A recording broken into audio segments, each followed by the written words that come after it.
ஓம் நமச்சிவாய். லிங்கம் வாஸ்து அன்பர்கள் அனைவருக்கும் சிவசரணனின் அன்பான வணக்கங்கள்.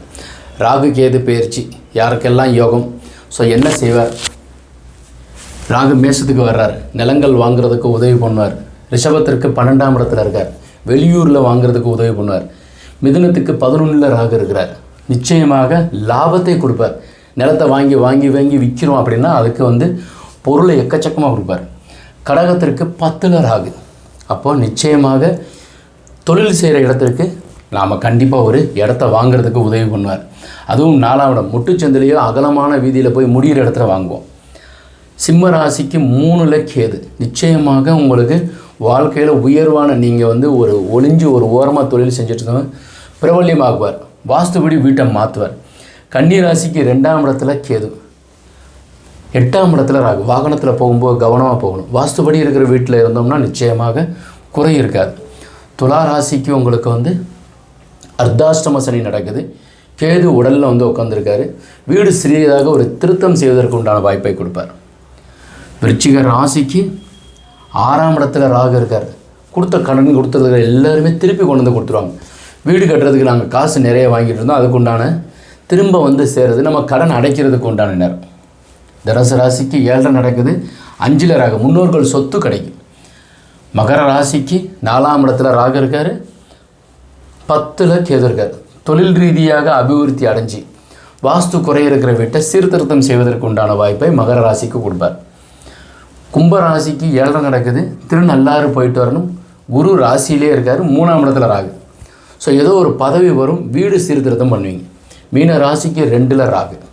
ஸோ இவங்களுக்கு 2லனா வாக்கு ஸ்தானத்தில் இருக்கார். கையெழுத்து எதுவும் பெருசாக பிரமாதமாக யாருக்கும் போற்றக்கூடாது. ஸோ இந்த மாதிரி அமைப்பு இருக்கிறதுனால நிச்சயமாக உங்களுக்கு ராகுகேது ஒரு நல்லது செய்வார். நல்லது செய்கிறதுக்காக ராகுகேது வர்றாரு. ஸோ இவங்க அனைவருமே திருநாரையூர் கோயிலுக்கு போயிட்டு வாங்க. காளாஸ்திரி போயிட்டு வராங்க. நாகராஜா கோவில், மதுரையில் இருக்கிற அழகர் கோயில், மலை மேலே இருக்கிற ராக்காயம்மன், பெண் தெய்வங்கள் அனைத்தையும் வழிபாடு செய்யலாம். இப்போ வரைபடத்தை பார்ப்போம்.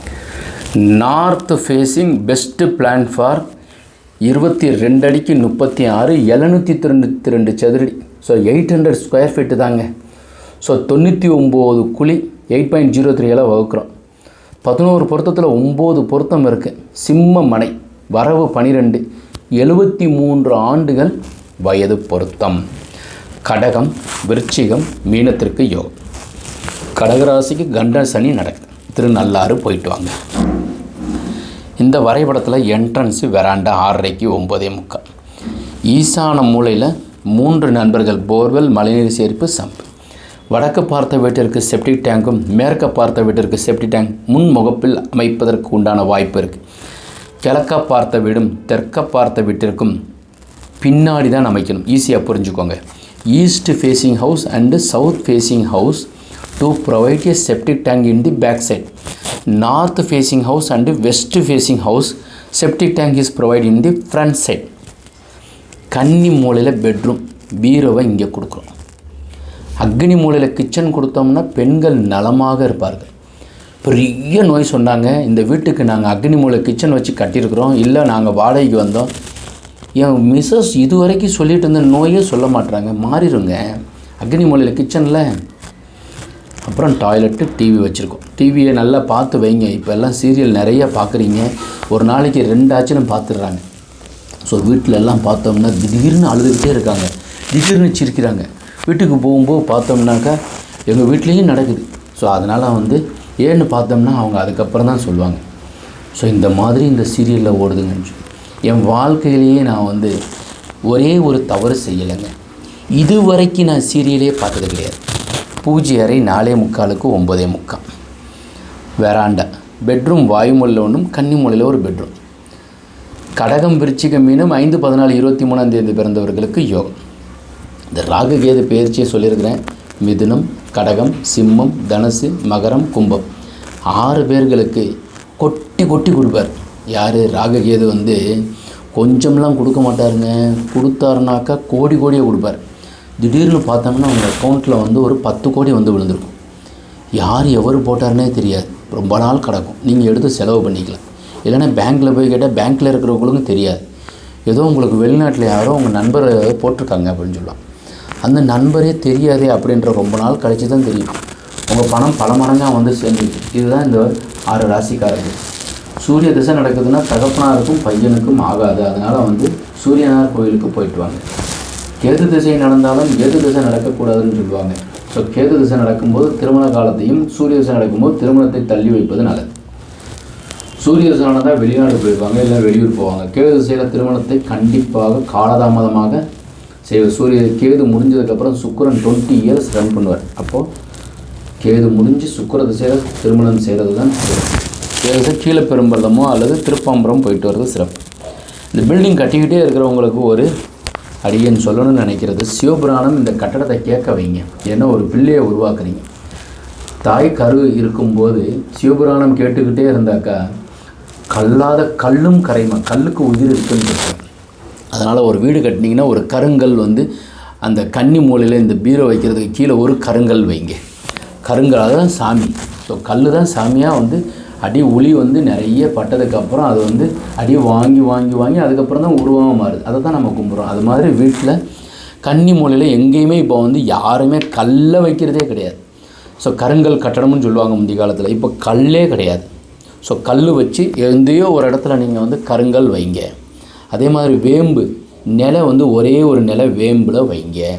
அது மாதிரி சிவபுராணம் கேட்க வச்சோம்னாக்கா அந்த பிறக்கிற குழந்தை ஆரோக்கியமாக பிறக்குமா. அதுக்கப்புறம் சிவன் கோவில்கள் செங்கோற்சோல் சோழன் அப்படின்னு சொல்லிட்டு ஒரு 63 நாயன்மார்கள் அவரும் ஒருவர் செங்கோற்சோழன் அப்படின்னு சொல்லிட்டு திருவானைக்காவலில் வந்து ஸோ அவர் வந்து சிலந்தியாக இருந்து அதுக்கப்புறம் சாபத்தை விமோச்சனம் பெற்று அவர் அரசனாக இருந்து 70 மாட கோவில்கள் கிட்டத்தட்ட 70 கோவில்கள் கட்டியிருக்கார்.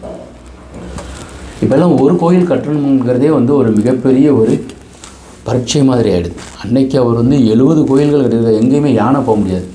யானைக்கும் வந்து இந்த சிலந்திக்கும் சண்டை வந்ததுக்கப்புறம் சாப விமோச்சனம் பெற்று சிலந்தி வந்து இந்த யானையை கொல்லணும்னு நினச்சதுனால தான் அடுத்த பிறகு கிடச்சிச்சு. யானை வந்து மேலேயே எம்பெருமான் சிவபெருமானோடு இருந்துட்டார். சிலந்தி தன்னுடைய வாயால் தன்னுடைய எச்சலால் வந்து சிவபெருமானுக்கு ஒரு மேலே பந்தல் போட்டார். அதற்கு கிடைத்த பரிசு என்னன்னாக்கா அரசனாக்கிட்டார். அவர் தான் 70 கோயில் கட்டியிருக்கார். இறைவனுக்கு ஏதாவது ஒன்று வாய்ப்பு கிடைக்கும்போது ஒரு தொண்டு செய்யுங்க. செவ்வாய் நல்ல ஜாதகத்தில் நல்ல நிலையில் இருந்தால் வைத்தீஸ்வரன் கோயிலுக்கு போயிட்டு வாங்க. பூமியில் ஏதோ தோஷம் இருக்குது, செய்வினை செஞ்சுருக்காங்க, யாருமே அதெல்லாம் ஒன்றும் நம்பாதீங்க. இறைவனை தொட்டுட்டிங்கன்னாக்கா இமைப்பொழுதும் உங்கள் கூடவே இருக்கிறார். யார் இருக்கிறாரு? சிவன், எம்பெருமான் சிவன் இருப்பார்.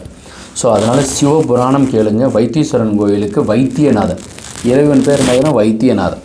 அங்கே பாலமுருகன் சொல்லிட்டு குட்டியாக முருகன் இருப்பார். நீங்கள் கையை பிடிச்சி கூட்டி வந்துடலாம். வீட்டில் வந்து இருந்துருவார்.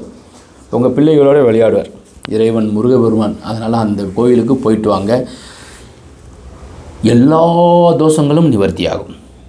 ஸோ இப்போ இந்த தகவல் உங்களுக்கு பிடித்திருக்கும்னு நினைக்கிறேன். பிளானும் நிறைய தகவல் சொல்லிட்டுருக்கேன். பிளானுமே நல்ல பிளான், அருமையான பிளான். 22க்கு 36 1 இன்ச்சு கூட மாற்றாமல் வெளியளவு அப்படியே வச்சு கட்டுங்க. கொலிக்கணக்கு, ஜாதகம், கார்னர், இன்னர் அவுட்டர் மெஷர்மெண்ட்டு உங்களுக்கு பொறுத்து நாங்கள் பிளான் கொடுக்குறோம். 9952166706ங்கிற நம்பருக்கு வாட்ஸ்அப் அனுப்பி உங்களுக்கு தேவைப்பட்டால் வரைபடம் கேட்டு வாங்கிக்கோங்க. ஸோ இது மாதிரி நாங்கள் வந்து 2 பிளான் நாங்கள் வந்து வாஸ்துப்படி அமைச்சு கொடுக்குறோம். இந்த மாதிரி பிளான்கள் நான் பேசுகிற பிளான்கள் எல்லாமே அடியேன் போட்டு கொடுத்தது தான். அதே மாதிரி சீர்திருத்தமும் பண்ணி கொடுக்குறோம். ஸோ இதில் வந்து நாங்கள் வந்து ஜாதகத்தை எழுதுவோம். ஸோ இந்த மாதிரி ஜாதகத்தை எழுதி அவங்களுக்கு வந்து பிளான் திருத்தம் செய்து குழிக்கணக்கையும் பார்த்து அனுப்புவதுண்டு. ஸோ இதே பிளான் வேணும்னாலும் இந்த மாதிரி அமைச்சு கொடுக்குறோம். தேவைப்படுறவங்க கீழே இருக்கிற நம்பருக்கு தொடர்பு கொள்ளுங்கள். கோயில்களும் சொல்வதுண்டு. இந்த கோயில் சொல்கிற மாதிரி ஜாதகத்தில் வந்து இதெல்லாம் பேசிக்காக ஜென்ரலாக சொல்கிறது. ஜாதகத்தில் எந்த கோவில்னு இருக்கும் அந்த கோயில் நம்ம போயிட்டு வந்தால் சிறப்பு. வாஸ்துப்படி உள்ள வீட்டில் வசிப்போம், வளமுடன் வாழ்வோம். மீண்டும் நாளை ஒரு அருமையான தகவலுடன் சந்திக்கின்றேன். வணக்கம்.